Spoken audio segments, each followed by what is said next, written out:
எண்ணிக்கை நூல் அதிகாரம் 28. ஆண்டவர் மோசேயிடம் கூறியது: நீ இஸ்ரேல் மக்களுக்கு கட்டளையிட்டுச் சொல், எனக்குரிய நேர்ச்சையை, நெருப்பு பலியான உணவை, எனக்கு உகந்த நறுமணத்தை குறிக்கப்பட்ட காலத்தில் எனக்கு படைப்பதில் நீங்கள் கருத்தாயிருக்க வேண்டும். நீ அவர்களிடம் சொல், நெருப்பு பலியாக நீங்கள் ஆண்டவருக்கு படைக்க வேண்டியது அன்றாட எரிபலியாக எந்நாளும் செலுத்த 1 வயதுடைய பழுதற்ற 2 ஆட்டுக்குட்டிகள். இவற்றுள் ஒன்றை காலையிலும் மற்றதை மாலையிலும் பலியிட வேண்டும். அத்துடன் உணவு படையலாக 20 படி மரக்காலில் 10ல் 1 அளவு மிருதுவான மாவை அடித்து பிழியப்பட்ட 1/4 கலயம் எண்ணெயுடன் பிசைய வேண்டும். இது எந்நாளும் செலுத்தும் எரிபலி. இது ஆண்டவருக்குரிய நெருப்பு பலியாகவும் உகந்த நறுமணமாகவும் சீனாய் மலையில் ஏற்படுத்தப்பட்டது. அத்துடன் ஒவ்வொரு ஆட்டுக்குட்டிக்கும் 1/4 கலயம் வீதம் நீர்ம படையல் நீங்கள் செலுத்த வேண்டும். ஆண்டவருக்கு நீர்ம படையலாக திரு உறைவிடத்தில் மதுபானத்தை ஊற்ற வேண்டும். மற்ற ஆட்டுக்குட்டியை நீங்கள் மாலையில் பலியிட வேண்டும். காலையிலுள்ள உணவு படையல் போன்றும் அதன் நீர்ம படையல் போன்றும் அதை நெருப்பு பலியாகவும் ஆண்டவருக்கு உகந்த நறுமணமாகவும் நீங்கள் படைக்க வேண்டும். ஓய்வு நாளில் 1 வயதுடைய 2 ஆட்டுக்குட்டிகளையும் உணவு படையலாக எண்ணெயில் பிசைந்த 20 படி மரக்காலில் 10ல் 2 அளவு மிருதுவான மாவையும் அத்துடன் நீர்ம படையலையும் செலுத்த வேண்டும். எந்நாளும் செலுத்தும் எரிபலியும் நீர்ம படையலும் நீங்களாக இது ஒவ்வொரு ஓய்வு நாளிலும் செலுத்தப்பட வேண்டிய எரிபலி ஆகும். மாத தொடக்கத்தில் எரிபலியாக நீங்கள் ஆண்டவருக்கு செலுத்த வேண்டியவை: இளங்காளைகள் 2, ஆட்டுக்கிடாய் 1, 1 வயதுடைய ஆட்டுக்குட்டிகள் 7. இவை பழுதற்றவையாக இருக்க வேண்டும். அவற்றுடன் உணவு படையலுக்காக காலை ஒவ்வொன்றுக்கும் எண்ணெயில் பிசைந்த 20 படி மரக்காலில் 10ல் 3 அளவு மெல்லிய மாவு. உணவு படையலுக்காக ஆட்டுக்கிடாய் ஒன்றுக்கு எண்ணெயில் பிசைந்த 10ல் 2 பங்கு மெல்லிய மாவு. உணவு படையலுக்காக ஆட்டுக்குட்டி ஒவ்வொன்றுக்கும் எண்ணெயில் பிசைந்த 10ல் 1 பங்கு மெல்லிய மாவு. இவை எரிபலிக்காகவும் ஆண்டவருக்கு உகந்த நறுமணமான நெருப்பு பலிக்காகவும் இருக்க வேண்டியவை.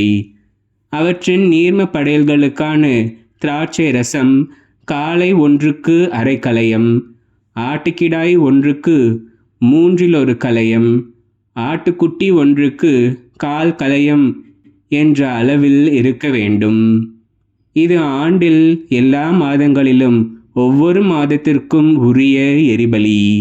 எந்நாளும் செலுத்தப்படும் எரிபலியும் நீர்ம படையலும் நீங்களாக பாவம் போக்கும் பலியாக ஆண்டவருக்கு ஒரு வெள்ளாட்டு கிடாய் செலுத்த வேண்டும். முதல் மாதத்தின் 14ஆம் நாள் ஆண்டவரின் பாஸ்கா. இந்த மாதத்தின் 15ஆம் நாள் திருவிழா. 7 நாள்களும் புளிப்பற்ற அப்பமே உண்ண வேண்டும்.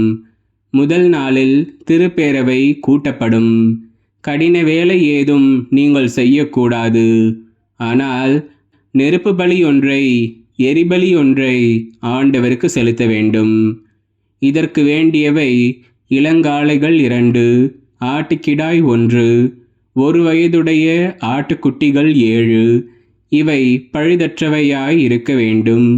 அத்துடன் உணவு படையலாக எண்ணெயில் பிசைந்த மிருதுவான மாவு காளை ஒன்றுக்கு 6 படியும் வெள்ளாட்டுக்கிடாய் ஒன்றுக்கு 4 படி அளவு வீதம் நீங்கள் படைக்க வேண்டும். 7 ஆட்டுக்குட்டிகளில் ஒவ்வொன்றுக்கும் 2 படி அளவு வீதம் படைக்க வேண்டும். இத்துடன் உங்களுக்கு கரை நீக்கம் செய்ய பாவம் போக்கும் பலியாக செலுத்த வேண்டிய ஒரு வெள்ளாட்டுக்கிடாய், எந்நாளும் செலுத்தும் எரிபலியாக, காலைதோறும் செலுத்தும் எரிபலி நீங்களாக இவற்றை நீங்கள் செலுத்த வேண்டும். நாள்தோறும் இதே முறையில் 7 நாள்களுக்கும் நெருப்பு பலியாகிய உணவை, ஆண்டவருக்கு உகந்த நறுமணத்தை நீங்கள் படைக்க வேண்டும். இது எந்நாளும் செலுத்தும் எரிபலியும் நீர்ம படையலும் நீங்களாக படைக்க வேண்டியது. 7ஆம் நாள் உங்களுக்கு திருப்பேரவை நாள். நீங்கள் கடினமான வேலை ஏதும் செய்யக்கூடாது.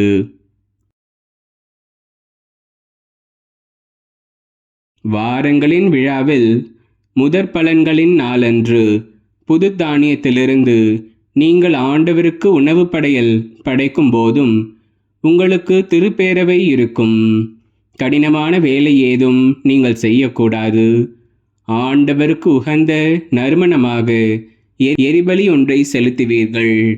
இதற்கு வேண்டியவை இளங்காளைகள் 2, ஆட்டுக்கிடாய் 1, 1 வயதான ஆட்டுக்குட்டிகள் 7, அத்துடன் உணவு படையலாக எண்ணெயில் பிசைந்த மெல்லிய மாவு, காளை ஒன்றுக்கு 6 படியும் ஆட்டுக்கிடாய் ஒன்றுக்கு 4 படி அளவில் இருக்கும். 7 ஆட்டுக்குட்டிகளில் ஒவ்வொன்றுக்கும் 2 படி என்ற அளவில் இருக்கும். மேலும் உங்களுக்கு கரை நீக்கம் செய்ய வெள்ளாட்டுக்கிடாய் 1 தேவை. இவையும் இவற்றின் இனப்படையலும் எந்நாளும் செலுத்தும் எரிபலியும் அதன் உணவு படையலும் நீங்கள் படைக்க வேண்டும். இவை பழுதற்றவையாய் இருக்க வேண்டும்.